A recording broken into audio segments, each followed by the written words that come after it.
Summoning Sacred Ground, a city that lives on steps. The project explores how sacred space highlights the crucial link between architecture and the city by studying the Ghat, a series of steps and landings leading to the Ganga River as an archetypal space for religious and secular congregation in North India. From Sanskrit Gata meaning a landing place, Ghats are exemplary of a space for gathering along the Ganga, where rituals identified an individual's home within the landscape. Dwellers in remote ashrams would inhabit the sand and rock banks on the edge of the river as an extension of their domestic space. On the urban periphery, the Ganga River orientates mass gatherings on the Ghats, constructed according to the rituality through which the sacred is enacted, but equally serving as an infrastructure for everyday activities centered around the use of water. As a core architecture in the fabric of the Indian city, Ghats are a highly contested space today of large patron and state institutionalization, as a figure of politicized representation that stages a unilateral image of the city. My project proposes for an alternative to unfold. Reconceiving the Ghat as commons, my proposal approaches the architectural project of sacred space by first addressing the social structures by which it is governed and how this reflects in their spatial construction. Tracing the material formation and political origins of the Ghat, they established a vital land-water interface, enabling water-based transport, commercial trade, as well as washing and bathing since the 8th century. They began as geological formations of sand and clay banks, whose shape was constantly revised and modified, eventually formalized into stone walls, buildings, and steps extending to the river as a result of the parcellation of private land which divided originally longer Ghats into segments through proprietary bounds. In a battle against powers between Muslim and Hindu imperialist rule, the Ghat has remained solidly institutionalized in the foreground of these shifting regimes.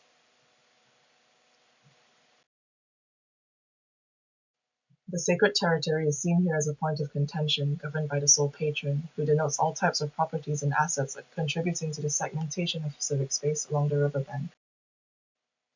Today, the Ghat represents an institutional project that has all the potential for the radical transformation of the city, but shuts down its possibility from ever becoming something else entirely.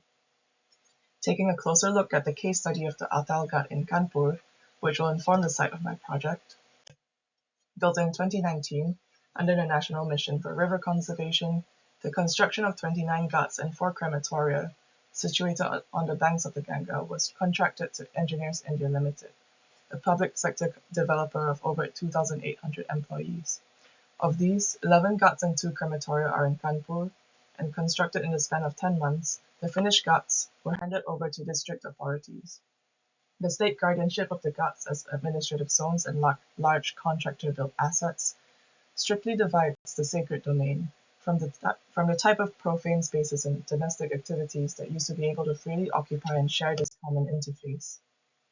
In addition to its sacred geography, there is equally a sacred geometry to the form of the Ghats. Observing the archetype through the lens of 4 key compositional elements, the steps, the landings, the platforms, and the canopies and verandas. An architectural language is articulated in a continuous feud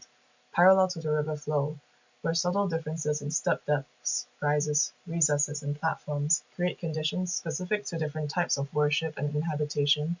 as well as the seasonal flux of water levels.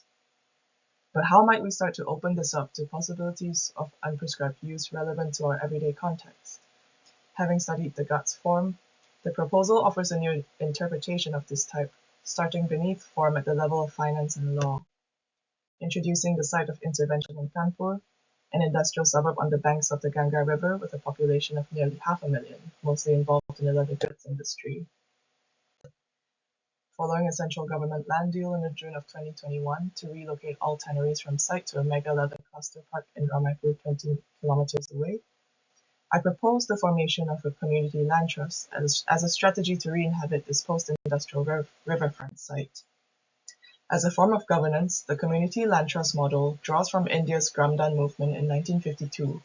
where villagers act as trustees of land made available for individual use. We see that this concept of self-help settlements is not new. The project is, however, interested in helping to generate the urban context in which these mechanisms are viable. Reconciling domesticity with the sacred through secular means of negotiating the land and resources, the role of the architect becomes that of a facilitator of the commons, the collective ground developed on public land leased from the state to be held in trust and collectively governed. The proposal will serve as a buffer between the river as a sacred entity and its status as a legal body, performing as a vehicle to reconnect the members of communities with their resources and rituals that sustain their social bond as well as the local economy, including not just homes, but all those facilities that make collective life possible, such as streets,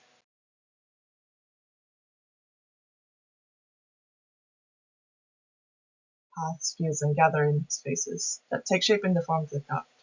unifying the settlement through the symbolic, whilst activating its program through the utilitarian steps, platforms, and landings.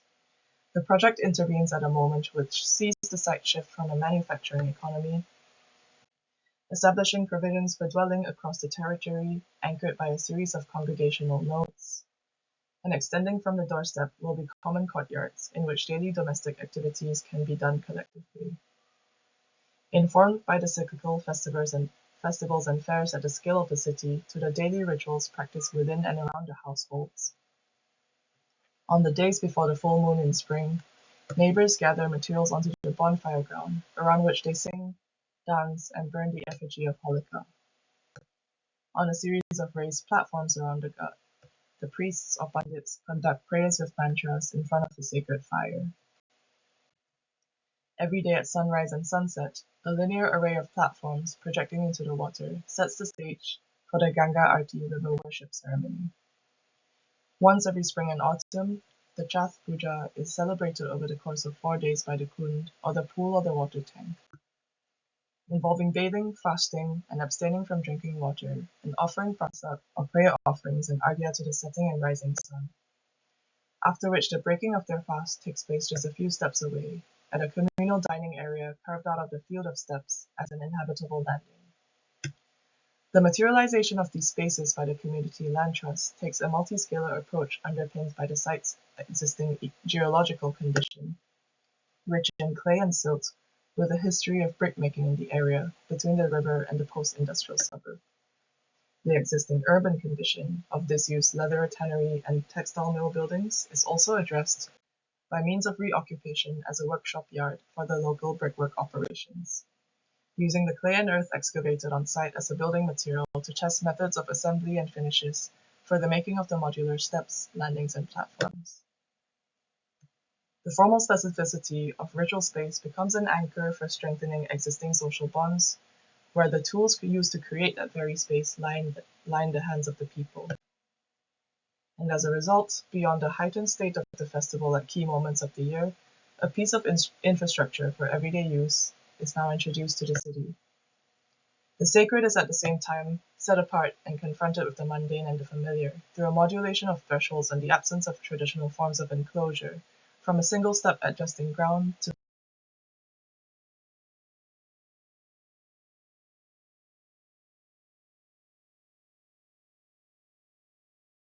flights of steps carving out lines of passage and platforms and landings that punctuate moments of congregation.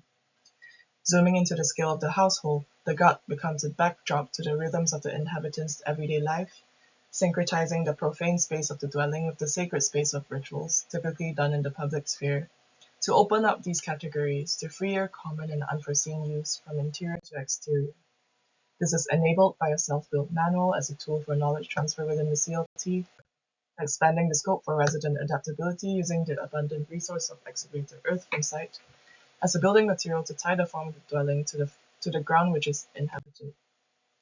Notations provided by the architect create a set of building blocks to empower the CLT's incremental growth.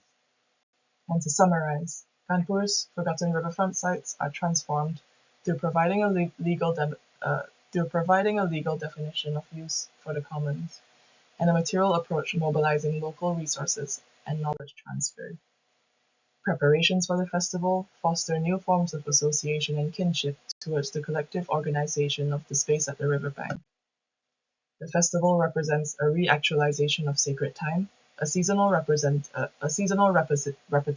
of performative spectacle that contrasts with the profane rituals of the everyday, and the formation and cyclical maintenance of this collective ground becomes a catalyst for new rituals and unprescribed use to emerge as an extension of the domestic sphere. The project reconfigures a new piece of the city, one which is living and constantly becoming in relation to the Ghat as a ubiquitous form in the Indian city, in ways that are new, free, common, and unforeseen, on a field of steps that are not only for humans, but for objects and other beings to coexist in the city, mediating thresholds of the public, private, and sacred, on a ground which belongs to all and none, all through the act of commoning sacred ground.